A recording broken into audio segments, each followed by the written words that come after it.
नमस्कार। प्रवास अखिल news network का एक खास कार्यक्रम विश्व खबरों में आप सभी का स्वागत है। रूस और बेलारूस द्वारा शुरू किया गया जापाद 2025 सैन्य अभ्यास केवल एक नियमित युद्धाभ्यास नहीं है, यह नाटो की सीमा के पास एक स्पष्ट शक्ति प्रदर्शन और राजनीतिक संदेश भी है। बाल्टिक और बारेंट्स सागर में फैले इस अभ्यास ने यह संकेत दे दिया है कि रूस न केवल अपनी सैन्य तैयारी को मजबूत कर रहा है, बल्कि पश्चिमी दुनिया को चेतावनी देने की रणनीति भी अपना रहा है। यह अभ्यास ऐसे समय में हो रहा है जब रूस यूक्रेन युद्ध अपने निर्णायक चरण में है और सीमाओं के पार सुरक्षा चिंताओं को बढ़ा रहा है। रूसी रक्षा मंत्रालय ने अभ्यास के उद्देश्य को सैन्य प्रशिक्षण और कमांडरों की क्षमता सुधारना बताया है। इस प्रशिक्षण के तहत पहले चरण में काल्पनिक हमले का सामना करने की तैयारी होगी, जबकि दूसरे चरण में यूनियन स्टेट की अखंडता बहाल करने और मित्र राष्ट्रों के सहयोग से दुश्मन को कुचलने पर जोर होगा।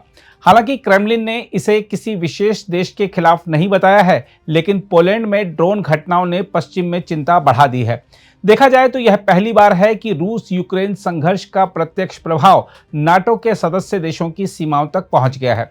दूसरी ओर पोलैंड की प्रतिक्रिया इस खतरे की गंभीरता को दर्शाती है। देश ने अपने हवाई क्षेत्र में घुस आए रूसी ड्रोन को नष्ट किया, बेलारूस सीमा को बंद कर दिया और नेटो सहयोगियों की मदद ली। यह घटना केवल सैन्य प्रतिक्रिया नहीं थी, बल्कि यूरोप में सामूहिक सुरक्षा का एक संकेत भी है। इसके अलावा फ्रांस ने तुरंत 3 राफेल जेट्स तैनात किए, जबकि डेनमार्क ने अपने हवाई सुरक्षा तंत्र को सुदृढ़ करने के लिए बड़े पैमाने पर यूरोपीय निर्मित हवाई रक्षा प्रणाली खरीदने का निर्णय लिया है। यह स्पष्ट संदेश है कि यूरोप रूस की बढ़ती धमकियों को गंभीरता से ले रहा है और सामरिक तैयारियों में तेजी ला रहा है। इस तनावपूर्ण परिदृश्य में यूक्रेन ने भी अपनी रणनीति को तेज कर दिया है। रूस के उत्तर पश्चिमी पोर्ट प्रिमोर्स्क पर ड्रोन हमलों ने रूस के ऊर्जा आपूर्ति तंत्र को चुनौती दी है। यूक्रेन की यह कार्रवाई दर्शाती है कि युद्ध केवल मोर्चों तक सीमित नहीं है, यह रूस के घरेलू ऊर्जा संसाधनों और आर्थिक हितों तक फैल गया है। रूस ने ड्रोन हमलों से निपटने के लिए व्यापक हवाई रक्षा तंत्र लगाया और क्रूड निर्यात योजनाओं में बदलाव किया, लेकिन नागरिकों में चिंता और भय स्पष्ट रूप से दिखाई दे रहा है। संपूर्ण परिदृश्य यह संकेत देता है कि यूरोप पूर्व में सुरक्षा और शक्ति संतुलन अब पहले से कहीं अधिक जटिल और संवेदनशील हो गया है। रूस के अभ्यास, पोलैंड की सक्रिय प्रतिक्रिया और यूक्रेन के रणनीतिक हमले मिलकर यह दर्शाते हैं कि यह क्षेत्र अब केवल सैन्य संघर्ष का केंद्र नहीं, बल्कि वैश्विक शक्ति संतुलन और ऊर्जा सुरक्षा का प्रमुख स्थल बन गया है। निश्चित रूप से जापाद 2025 केवल सैन्य तैयारी नहीं, बल्कि यूरोप में रणनीतिक और राजनीतिक संदेश भी है। नाटो और यूरोपीय देश यह स्पष्ट कर रहे हैं कि वे किसी भी तरह की धमकी या आक्रामकता के प्रति सतर्क हैं। वहीं यूक्रेन की कार्रवाई यह संकेत देती है कि संघर्ष केवल मोर्चे तक सीमित नहीं है, बल्कि इसके बहुआयामी प्रभाव पूरे क्षेत्र को प्रभावित कर रहे हैं। इसलिए इस समय यूरोप में सुरक्षा परिदृश्य अधिक संवेदनशील, अस्थिर और रणनीतिक दृष्टि से जटिल बन गया है।